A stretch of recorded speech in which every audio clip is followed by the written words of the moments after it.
Bu kimdir? Alo. Ne yapıyorsun? Li valla ne yapayım? Evdeyim. Sen ne yapıyorsun? Vallahi hiç ben baktım bu akşam size enişte bir torba getiriyordu. He, torba. Li valla Ne var diyeceğim?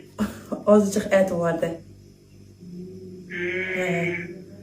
Ben de dedim belki kavurma yapmışsınızdır. Le yok azdır o kadar kavurmalık yoktur. Sen hele gel gör bu kadardır. Yani ya 2 yemek ya vardır ya da yoktur ha. Ama olsaydı yok olsaydı ben sana derdim gel bacım. Dedim. Ben Dedim sen belki kavurma yapmışsın. le, gelin yiyeyim. yok ben sensiz yer miyim? Pey ayıp ettin ha. Yok bacım yok. Azıcık da ya 1 kilodur ya 2 kilodur.